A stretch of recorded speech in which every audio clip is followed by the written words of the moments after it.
droit au HADA, facteur clé de sécurité et de développement. Bien, bonjour mesdames et messieurs.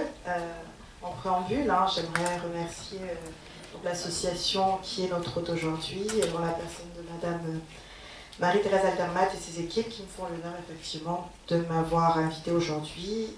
Et c'est par ce biais-là que je me retrouve devant vous aujourd'hui. En fait, je suis d'autant plus concernée que c'est une association qui est vraiment portée vers les femmes entrepreneurs et que je me sens une femme entrepreneur et je suis particulièrement concernée, même si... Pourquoi ?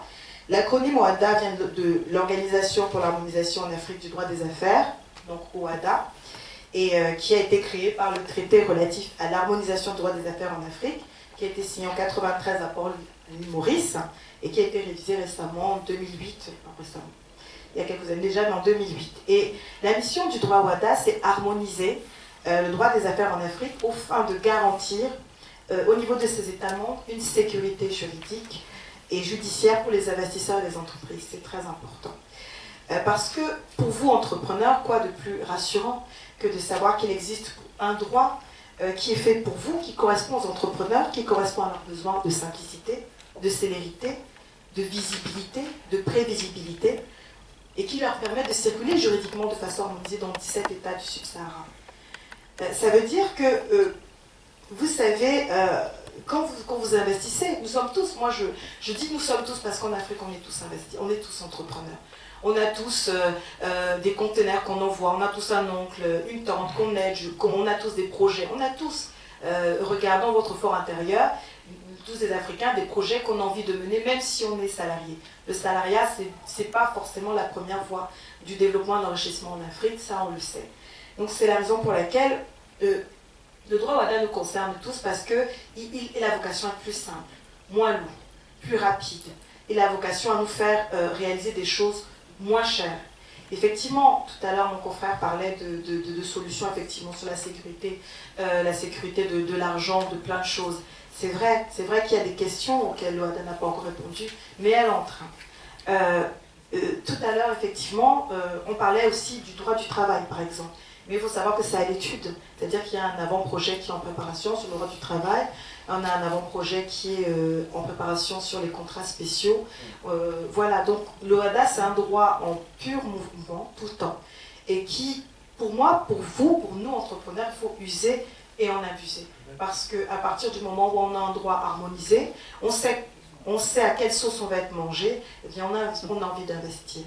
Et quand on parlait des investissements tout à l'heure, moi j'aimerais quand même, parce qu'on est juriste, et de plus en plus quand moi j'entends parler d'investissement, souvent on a l'impression que l'investissement ce sont forcément les gros investissements. C'est les NTIC, c'est les PPP, etc. Non, l'investissement ce sont également des projets plus modestes. C'est un investissement, ça peut être la création d'une école. On a besoin de ça en Afrique. Un investissement, ça peut être aller cultiver des champs, par exemple, l'agriculture, c'est un investissement.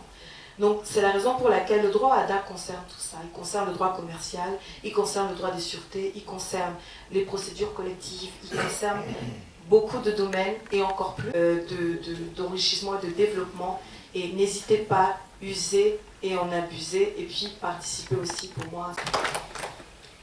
Dernière intervention, Béatrice Castellane, qui va donc nous instruire, d'autant que vous agissez en qualité d'arbitre dans des cas impliquant des parties en Afrique, en Europe, en Asie et aux États-Unis.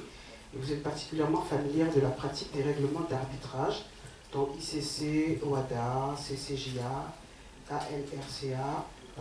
Je ne connais pas ce que recouvrent tous ces sigles-là, mais ce serait bien de nous éclairer. Justement, concrètement, comme le disait Marcel tout à l'heure, on a tous en nous l'esprit entrepreneurial. Si je veux envoyer un conteneur de, je sais pas moi, de lits d'hôpitaux en Afrique, en quoi l'OHADA, que je connaisse l'OHADA ou pas, peut me permettre justement d'atteindre mon objectif. Est-ce que je suis vraiment dans la question quand je pose ça? Est-ce que je vais être posé pour nous tous qui avons envie de développer l'Afrique, enfin de développer le monde? En quoi l'OHADA peut vraiment concrètement nous aider à innover? Justement, si vous permettez, j'ai préparé une petite présentation sur l'OHADA et les raisons, mais mes confrères en ont parlé aussi, particulièrement particulièrement ma consoeur Marcel, oui. À l'origine, les pays se sont rapprochés, un certain nombre de pays se sont rapprochés parce que les opérateurs économiques étaient troublés dès qu'il s'agissait d'envoyer par exemple 100 000 hôpitaux dans un autre pays. Le droit des contrats allait être différent, la manière d'interpréter les textes allait être différente, il n'y avait pas d'harmonisation. Donc les opérateurs économiques étaient inquiets.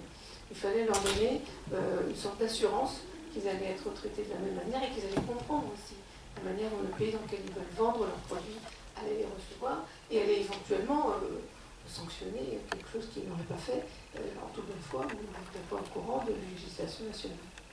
Si vous permettez, je vais préparer un Allez-y. Oui. Vous avez besoin d'aide? Excusez-moi. Parce que je crois qu'il y a un switch à faire. Je voudrais juste vous donner le nom des pays qui sont dans l'espace OHADA. Aujourd'hui, 17 pays, le Bénin, le Burkina Faso, le Cameroun, la Centrafrique, les Comores, le Congo, la Côte d'Ivoire, le Gabon, la Guinée-Bissau, la Guinée équatoriale, le Mali, le Niger, RD Congo, RDC, Sénégal, Tchad et Togo. Voilà, ça marche maintenant. Alors cette organisation de l'OHADA, comme ça vous a été dit, c'est donc très spécialisé. L'émission de l'OHADA, comme ça vous a déjà été dit, c'était de trouver qui serait une justice pour tous les pays dans lesquels on pourrait se retrouver, qui soit diligente, indépendante et qui soit soutenue par des règles de procédure appropriées et comme